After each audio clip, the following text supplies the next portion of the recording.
কতদিন চিরুনি করা হয় না চুলে, কতদিন গোসল করা হয় না, কতদিন আলমারিতে পড়ে থাকা কাপড়গুলোকে ভাঁজ করা হয় না।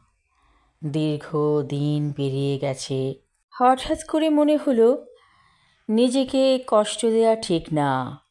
আবার নতুন করে চুল আঁচড়ালাম, চুল বাঁধলাম, সুন্দর করে বাথটাবে পানি জমিয়ে সাবানের ফেনা তুলে গোসল করলাম।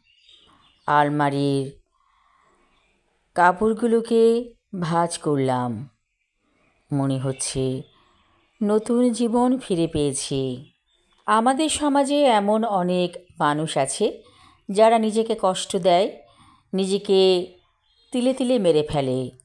হয়তো তার মনে কোনো না কোনো কারণে একটা কষ্ট জমা হয়েছিল, তারই ফলশ্রুতিতে সে নিজেকে ধ্বংস করে ফেলে। এরকম মানুষ অনেক আছে, কি নারী কি পুরুষ। আপনার মধ্যে যদি এই কাজগুলো বিদ্যমান থাকে, যে কথাগুলো আমি কিছুক্ষণ আগে বললাম, তাহলে আপনি ধীরে ধীরে সিজোফ্রেনিয়া রোগী হয়ে যাচ্ছেন। এখনই এই সব বাজে চিন্তা বাদ দিয়ে দিন। আপনি এক অনন্য মানুষ, পৃথিবীতে এসেছেন, আর দ্বিতীয়বার আসবেন না। এটাই প্রথম, এটাই শেষ।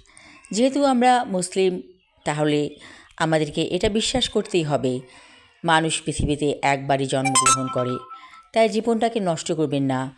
আমাদের সমাজে আশেপাশে এমন অনেক মানুষ আছে যারা মানুষকে কষ্ট দেয় এবং মানসিকভাবে বিপর্যস্ত করে ফেলে। এদেরকে এড়িয়ে চলুন।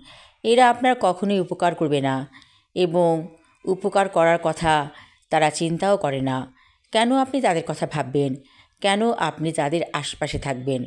আপনি এমন কোথাও চলে যাবেন যারা আপনাকে ছুঁতেও পারবে না, তাহলে আপনি শান্তি পাবেন। এই যে কিছু অনিষ্টকারীর জন্য আমরা কষ্ট পাই, নিজের জীবনটাকে নষ্ট করে ফেলি, এইসব অনিষ্টকারীরা যুগে যুগে ছিল, ভবিষ্যতেও থাকবে।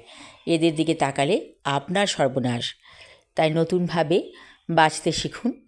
এই জীবনটা আপনার, পুরোটাই আপনার। কারো কোনো ক্ষমতা নেই আপনার জীবনকে নষ্ট করে দেয়। আপনি কেন মানুষের কথা ভেবে নিজেকে কষ্ট দিবেন? তাই এখনই নিজেকে পরিবর্তন করুন। দুঃখ এবং কষ্টকে যে জয় করতে পেরেছে সেই প্রকৃত মানুষ। তাই প্রকৃত মানুষের গুণাবলী অর্জন করুন। ধন্যবাদ।